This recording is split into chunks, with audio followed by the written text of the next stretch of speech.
Today on Profs Huddle, we highlight both the men and women's track and field performances from their meet this past weekend. We talk about two Rowan teams and their runs in the out-of-state tournaments. And we sit down with Rowan swimming star Kevin Gooley for an exclusive interview. Another week into the spring season, we have all the highlights and stories for you. Profs Huddle starts right now.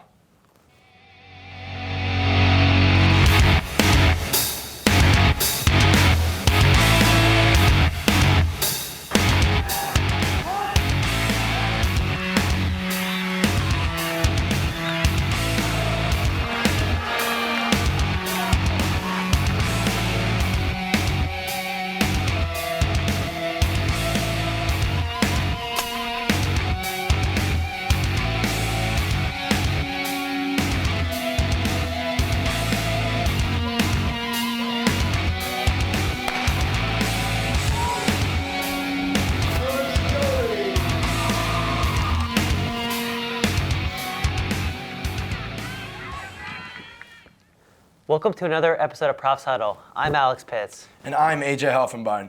We have some great Rowan athletic storylines to get you caught up on. So let's begin with the men's and women's track and field teams. The Oscar Moore Track and Field Invitational took place this past weekend, and numerous Rowan students had a standout performance at the meet. 23 profs held notable placements on both the men's and women's sides, which was more than any other school competing that day. On the field side of the event, 12 Rowan athletes finished the meet with notable placements, including 5 first-place finishes. Some students even broke school records during the meet. We want to take this opportunity to highlight some of the top placements this weekend.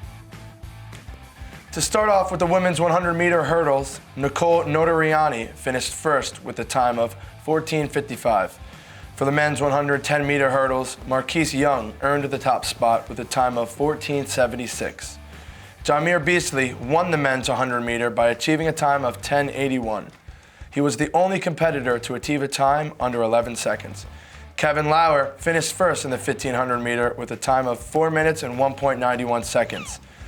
The men's 4x100-meter relay team also finished first with a time of 42:07. Anna Sassy led the competition for the women's 800 meters by recording the best time at 2 minutes 25.94 seconds. Amathi Sosa Sasir finished second for the Profs in the 400-meter run. She finished with a time of 1 minute and 1.76 seconds. Trayshawn Stevenson placed first for the 400-meter hurdles with an impressive finish of 55:45. Molly Lodge came in first place for the women's 200-meter run. She finished with a time of 25:46 seconds. Moving on to field results, Greg Peloso set a new school record in the javelin with a throw of 67.89 meters, which won him the event. Dan McAleavey was second with an impressive personal record of 67.11. In high jump, Ernest Daniel finished first with his highest successful jump at 2.03 meters. In the long jump, Nana Aguimain and Amir Johnson finished first and second respectively. Aguimain completed his furthest jump at 7.36 meters and Johnson with 7.32 meters. In the hammer throw, Ian Bain took first with his best throw reaching 46.55 meters. Moving on to the women's events, in the discus, Olivia Scattergood and Michaela Taylor finished first and second respectively with distances of 37.75 and 37.39 meters. In the hammer throw, Taylor and Scattergood swap medal finishes in distances of 40 with the distances of 43.82 and 40.01. In the javelin, Dimitra Kosis finished second with her best distance being 34.13 meters, and Morgan Carr finished third with her best distance being 33.38 meters. In the triple jump, Sophia Watson finished third with her best distance of 10.34 meters. Moving to the shot put, Michaela Taylor came in third with her best throw at 11.99 meters. Let's hope the Profs can keep up this good record for their upcoming events. In other news, men's swimming athlete Kevin Gooley had a great year. Eric Levine has a story. Kevin Gooley is one of the best swimmers and athletes come out of Rowan University in the past 5 years. The now graduate student from Cherry Hill, New Jersey, recently competed in his final meet at the collegiate level at the IU Natatorium for the NCAA Division III National Championships. Kevin stood on the podium multiple times that night, with the most important instance coming from his first place win in the 50 freestyle with a phenomenal time of 19.5 seconds. We were very lucky here at Profs Huddle to get a one-on-one interview with the All-American Kevin Galuli and talk to him about his final year as a Rowan prof. Thank you so much for joining us today. We're very excited to have you, Kevin. It's a real honor. Not only did you win a Division III national champion in your final year as a prof, but in your final meet at Rowan. What did that mean to you? It meant everything. It was a really hard decision for me to come back here for a fifth year. I wasn't exactly sure where my head was at going into that decision. And for a long time, I was really second guessing myself if this was the right choice or not. But getting that closure here with my team at Rowan and securing that national championship that I had been hunting for since the very first day I stepped on campus here was, all the reassurance I needed in the world. With all of those accomplishments throughout your career, do you believe that it's caused more stress or expectations onto you before a race? I mean, the pressure is definitely very high when you're expected to come in and win a national championship and when you're touted as, the fastest swimmer in the 50 coming into the year throughout the entire year.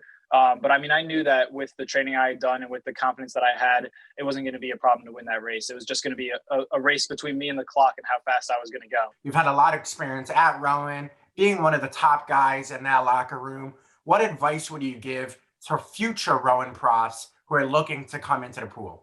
That's a good question. That's a great question. I would just say, to stay confident and believe in yourself and the training that you're being given. If you carry yourself with confidence and convince yourself that you're the best swimmer walking on that pool deck, you're probably going to walk out of there pretty successful. So last but not least, what's next for Kevin Galuli? I decided last January or last February, I was going to kind of hunker down and start really training again. Even through, COVID restrictions and try and get myself in Olympic trials qualifying time. And I ended up surpassing way past where I thought I would be and ended up finishing 30th in the country at Olympic trials. There are still a lot of opportunities for some really elite pro training that can get me to the Olympic level that I want. Kevin Galuli has been nothing short of a standout athlete throughout his time at Rowan University, and we cannot wait to see what the future holds for him. Reporting for Profs Huddle, I'm Eric Levine. Thank you again to Kevin Galuli for the exclusive interview. It is great to see athletes making a name for themselves here at Rowan, keeping that same competitive mentality. The women's lacrosse team is pushing themselves to get above 500 in the NJAC standings. Scranton came to Rowan this past Wednesday to take on our profs. The game was hard fought. For Rowan, Ashley Lecklider recorded 4 goals, but sadly, despite the team's effort, the Profs still came up short, falling 7-13 as the rain came down throughout the game. Some other notable goals were scored by Elise Cohen, Juliana Corson, and Erin Scioli. Now we'll toss it over to our correspondent Joel, who has some news about Rowan teams that recently competed in out-of-state tournaments. Thanks, guys. The men's baseball team competed in the Russ Matt Central Florida Invitational this month. Despite the 2 of the matches were canceled, the team put on a great performance with 5 wins and 2 losses. One of the most notable victories has to be the match against Keystone with an unanswered 21 runs on the scoreboard. Ryan Mastrangelli and Eli Attia were quite the duo during this game. Attia allowed only 2 hits against Keystone, while Mastrangelli went 4 for 5 batting. Sophomore Anthony Schooley also had 3 runs. His performance makes me wonder what his next 2 years will bring to Rowan athletics. In other Rowan sports news, the women's ice hockey team competed in the Women's ACHA Division II National Pool in St. Louis. The first 2 matchups were against Boston College and Lake Superior State University, which the team lost, only to follow it up with a great match against Villanova with a final score of 12-1.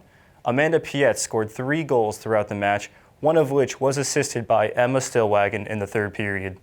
At the end of the tournament, Rowan didn't win at all, but it was ranked the 3rd highest scoring team. It is safe to say after the match against Villanova, Amanda Pietz is a player to keep an eye on for the next season. Who knows what her senior year will look like? That's all for me. Back to you guys. That's all we have for you today on Profs Huddle. Thank you for tuning in. I'm Alex Pitts. And I'm AJ Helfenbein. We'll see you next time when we get back in the huddle.